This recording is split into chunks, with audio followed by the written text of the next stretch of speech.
All right, reflection video.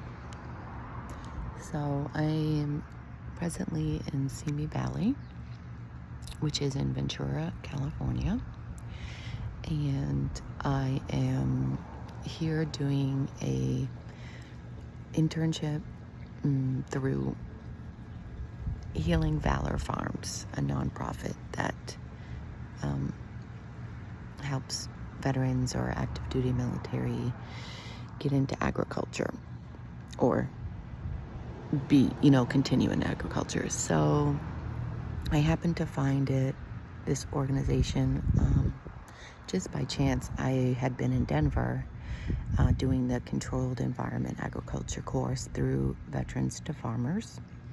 Shout out to Rich Murphy because it was amazing. I really took a chance driving from Maine all the way to Denver to do their 10-week course, and I didn't think I would be able to finish it. Usually stuff comes up for me, and I just, it's hard to do something that long for me. But it was fabulous. It was the most safe, trauma-informed environment I've been in for a veteran organization. And I mean, he gets it. He's a disabled veteran himself. Learned so much. It was a very small class. There were 4 of us. The 3 other veterans were amazing. Sally Hebert, I think that's, Hebert, from Altius Farms is the training site for the intern days. It's a beautiful, beautiful rooftop greenhouse. It's like the largest, I think, in this country. It's on top of an Asian restaurant, Japanese restaurant, and they actually have this, I don't know what it's called, sunlight that shows up into the greenhouse, and all the grow towers with all the delicious produce growing. So that was amazing experience as well. Fast paced, but it really helped me evaluate my ability to even do any of that kind of work part-time or even on volunteer basis. So as that was coming to an end, I was looking for other intern options, and so I found Healing Valor Farms, and just applied. And Somis, wasn't too familiar with the area. My last duty station was LA Air Force Base in 2004, so I was just like, sure. And she's like, do you want to work at an alpaca ranch? And I was like, cool. That I would have never had any exposure to alpacas, and never really thought that would be something I would want to get into, but now I'm totally obsessed. And Cindy Harris at Alpacas at Windy Hill is just a goddess. She has 22 years experience, animal husbandry, breeding, just overall, she just knows her alpacas, just sits and can tell when they're going into labor.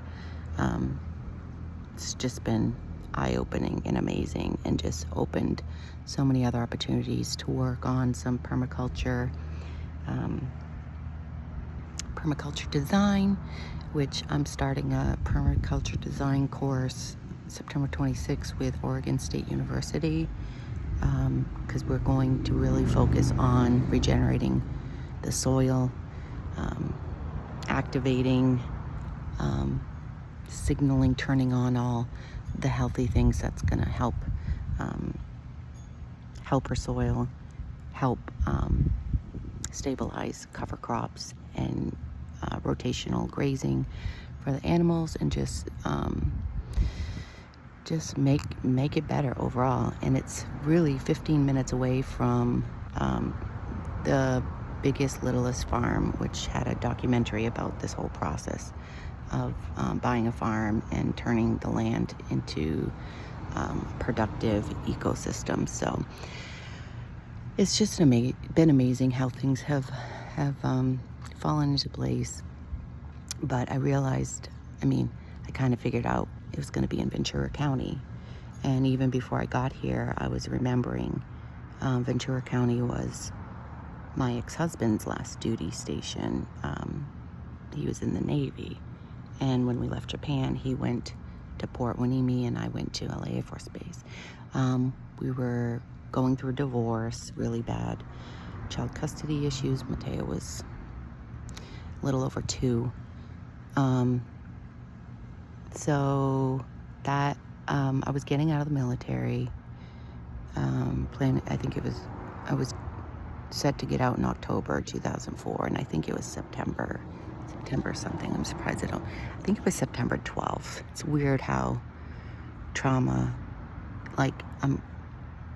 solidifies the dates, but I really haven't worked through that trauma yet.